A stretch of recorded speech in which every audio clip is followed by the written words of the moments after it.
2 तारीख के दिन विशेष तौर पर कई ग्रहों का शुभ योग आपकी राशि में बना हुआ है, जो आपके ग्रह नक्षत्रों को पॉजिटिव करने के योग बनाने के लिए बहुत अच्छे प्रकार से कार्य कर रहा है। बस थोड़ा जिद और गुस्से से बचने का आपको लगातार प्रयास करना चाहिए। छोटी छोटी बातों में तुनक मिजाजी कहीं ना कहीं बनी बनाई चीज़ों को आपके हाथ से निकाल सकते हैं। किसी बुजुर्ग का कहीं ना कहीं अपमान ना हो जाए, इस बात का ध्यान रखिएगा। कहीं ना कहीं कुछ ना कुछ ग्रह योग ऐसे बन रहे हैं कि कुछ ना कुछ कहीं ना कहीं किसी बड़े व्यक्ति की उपेक्षा होने के कारण से दुर्भाग्य आपके साथ में ना आके खड़ा हो जाए, सम्मान पर बात ना बन जाए। तो इन दिनों खासतौर पे काफ़ी दिन से ऐसे ग्रह चल रहे हैं, तो आपको सावधान रहते हुए कार्य करने का प्रयास करना चाहिए। विजय चाहते हैं, ग्रह योग एक तरह से विजय की तरफ आपको अग्रसित भी करते दिखाई दे रहे हैं। तो ऐसे में विजयदशमी जो है वो आपके लिए शुभ हो, उसके लिए खासतौर पर कौन सा एक खास उपाय कर लें।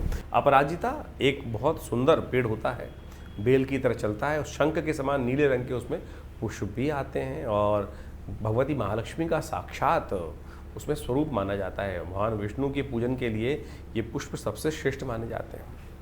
और कहा जाता है कि इस दिन जो आश्विन मास की दशमी थी, शुक्ल पक्ष की दशमी तिथि को अपराजिता का पूजन करने से एक तो विजय प्राप्ति के योग बन जाते हैं। यदि कोर्ट केस कोई चल रहा है तो कहा जाता है कि इस दिन विजयदशमी का पूजन करने के उपरांत यदि अपराजिता के पुष्पों को पूजन करने के बाद सिद्ध कर कर, अपराजिता मंत्र से सिद्ध कर यदि रख लिया जाए और तो कहा जाए, और उसको कभी भी कोई कोर्ट केस इत्यादि हो उसको अपने पर्स इत्यादि में रख के ले जाया जाए तो वो विजय प्राप्ति के अद्भुत योग दे देते हैं।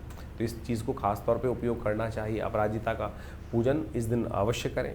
थोड़े से पंचोपचार पूजन, चावल, धूप इत्यादि, दीप इत्यादि ले जाकर आप जहाँ अपराजिता का पेड़ लगा हो आपके घर में, वहाँ उसका पूजन कर लीजिए। और इस दिन यदि घर में नहीं लगा है पेड़ तो पहले बीज ला के रख लीजिए। इस दिन अवश्य उनको अपने घर में रोपित करने का प्रयास करें। उस भूमि को पूजन कर कर अच्छा जल इत्यादि, खाद इत्यादि डालकर उसको रोपित करने का प्रयास करें। जल्दी बेल निकलेगी और भगवती महालक्ष्मी कृपा करने का योग भी बनेगा। विजयदशमी के दिन शमी का पूजन करने का भी शास्त्र में नियम है। शमी का पेड़ विशेष तौर पर शनि के साथ संबंध रखते हैं और कहा जाता है शनि को मनाओ सदा सुख को पाओ।